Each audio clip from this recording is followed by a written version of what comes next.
लोगों की मेहनत और कोशिश से ये संभव हो सका। पिछले साल इसी साल 26 जनवरी को गणतंत्र दिवस के शुभ अवसर पर भी ढाका यूथ क्लब ने एक कार्यक्रम किया और इसी मैदान में, इसी जगह अंसार भाई का जो मैदान जाना जाता है, वहाँ पर आप तमाम लोग यहाँ पर उपस्थित हुए थे और आज फिर एक बार यहाँ पर आप लोग पधारे, इसके लिए बहुत बहुत शुक्रिया। सबसे पहले क्योंकि वक्त की बहुत कमी है, अभी बिहार फाउंडेशन का भी झंडा तोलन होना है, इसलिए ज़्यादा वक्त न लेते हुए थोड़ी सी चंद बातें 2-3 मिनट में कहकर ख़त्म करूँगा। सबसे पहले जैसा कि हम जानते हैं कि 15 अगस्त जो आज हम लोग यहाँ पर सेलिब्रेट कर रहे हैं, मना रहे हैं, ये एक कोशिश का, बहुत दिनों तक जब हम संघर्ष करते हैं, बहुत दिनों तक जब हम मेहनत करते हैं तो जो उसका रिजल्ट आता है वही 15 अगस्त आज हमारा रिजल्ट है। जो 250 साल अंग्रेजों की गुलामी के बाद जो हम लोग लड़ रहे थे, उनसे छुटकारा पाने के लिए, उनकी गुलामी से निकलने के लिए, उसका जो हमें फल मिला, जो रिजल्ट मिला, वो 15 अगस्त 1947 को मिला। जानते हैं कि हर समुदाय, हर तबका, हर जात और हर धर्म के लोगों ने मिलकर इस आज़ादी को हासिल किया। ईस्ट इंडिया कंपनी जब हिंदुस्तान में पहली बार आई व्यापार के लिए, बिजनेस के लिए, धीरे धीरे पूरे हिंदुस्तान में, पूरे भारत में अपना साम्राज्य स्थापित कर लिया।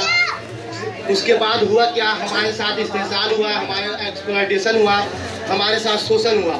उसी शोषण से छुटकारे के लिए हिंदुस्तान के सभी समुदाय, सभी धर्म के लोगों ने मिलकर जो लड़ाई लड़ी, वही लड़ाई आखिरकार 15 अगस्त 1947 को हमारी जीत में तब्दील हुआ। 15 अगस्त 1947 को हम आज़ाद तो हो गए, लेकिन बहुत सारी हमारे साथ ऐसी चीज़ें जुड़ गई जिससे हम आज़ाद न हो सके।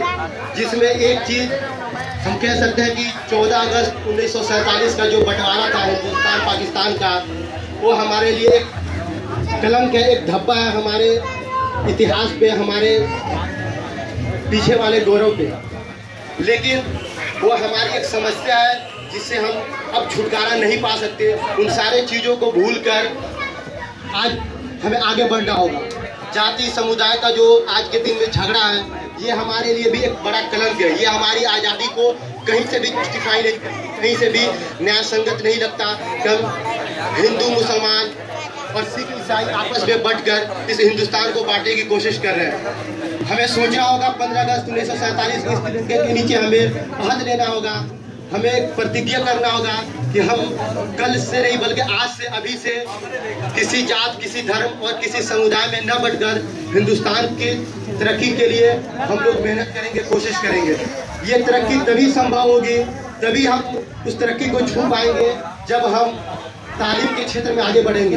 ढाका यूथ क्लब की ये लगातार कोशिश है, ढाका के क्षेत्र में, पूर्वी चंपारण के ढाका में लगातार कोशिश कर रहे हैं कि किस तरीके से लोगों के बीच में तालीम को, शिक्षा को, एजुकेशन को आगे बढ़ाया जाए। क्योंकि वक्त की कमी है, इसलिए मैं बुलाना चाहूँगा अपने इमरान कौशल भाई को, अलीगढ़ मुस्लिम यूनिवर्सिटी के मुंबई चैप्टर के जनरल सेक्रेटरी है। मैं उनसे गुजारिश करूँगा कि आए और इस शुभ अवसर पर चंद बातों से लोगों को खिताब करें। इमरान कौशल भाई। अस्सलाम वालेकुम, मेरा नाम इमरान कौशल है, मैं मोतिहारी से हूँ और तारिक भाई को बहुत बहुत धन्यवाद कि हमें इन्होंने बुलाया। मैंने अलीगढ़ यूनिवर्सिटी से MBA किया है और यहाँ पे अभी मैं बिजनेस कर रहा हूँ और बांद्रा ईस्ट में रहता हूँ। और इस खास मौके पे जबकि हम 69 ईयर्स हमारे हो चुके हैं भारत के इंडिपेंडेंस के, और जब हम लोगों ने 15 अगस्त 1947 को आज़ादी ली थी, और उस पूरे आज़ादी में सबसे ज़्यादा योगदान चंपारण वासियों का भी रहा है। जब महात्मा गांधी अफ्रीका से आने के बाद भितौरा आश्रम में पहली मरतबा non cooperation movement, indigo movement, नीलहा आंदोलन के तौर पे जाना जाता है, और उसकी शुरुआत पूरे हिंदुस्तान में बिहार का कंट्रीब्यूशन भी काफ़ी रहा है। आप लोगों को मालूम है कि हमारी आज़ादी के ये इतने होने के बावजूद भी अभी तक हम लोगों को गरीबी, अशिक्षा से मुक्ति नहीं मिली हुई है। और आज के दिन हम लोग को अहद करना चाहिए कि 15 अगस्त के इस मौके पे हम अपने बच्चों को ज़्यादा से ज़्यादा एजुकेशन के फील्ड में उनको आगे की तरफ बढ़ाएं। मैं मुंबई यूनिवर्सिटी में ही यहाँ पे स्टूडेंट यूनियन के हैसियत से भी हूँ, तो अगर आप लोगों को किसी भी तरह का हेल्प चाहिए, लैंग्वेज का आजकल ज़माना है और एजुकेशन है, IT फील्ड का ज़माना है। ख़ास तौर पे मैं लैंग्वेज की बात कर रहा हूँ, जो कि मुंबई यूनिवर्सिटी में कई तरह के लैंग्वेज हैं, जो Chinese, French, German, Arabic, Persian, और इसमें बहुत ही कम फीस भी है। अरबिक की तो इतनी कम फीस है जिसमें कि 300 रुपया साल भर की फीस है, और मुंबई यूनिवर्सिटी उसकी डिग्री देती है। और यहाँ पे कम से कम 10 बैचेज चलते हैं, और उसके एडमिशन प्रोसेस में फर्स्ट कम फर्स्ट सब बेसिस पे एडमिशन होता है। और एक आदमी जब आजकल अरबी का कोर्स कर लेता है, 1 साल या 2 साल बोलने लगता है, उसके बाद जो प्राइवेट कंपनियां हैं वो कम से कम 30,000 से 40,000 रुपये सैलरी देती है। साथ में मेडिकल टूरिज्म में हिंदुस्तान में काफ़ी बढ़ रहा है। इराक से, ईरान, नाइजीरिया, केन्या से लोग यहाँ पे आ रहे हैं। उस फील्ड में भी अरबिक वाले लोगों का काफ़ी अच्छा योगदान है। तो आज के डेट में, आज तो हमें बहुत कम टाइम है, और एजुकेशन पे अहद करें कि हम लोग एजुकेशन ही हमारे देश को, हमारे फ्यूचर को, हमारे परिवार को आगे बढ़ा सकता है। जय हिंद, जय भारत। बहुत बहुत शुक्रिया।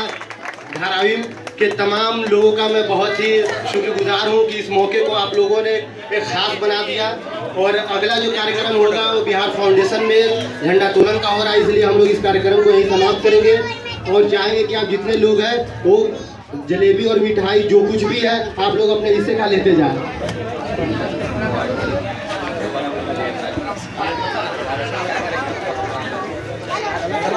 अरे हो गया।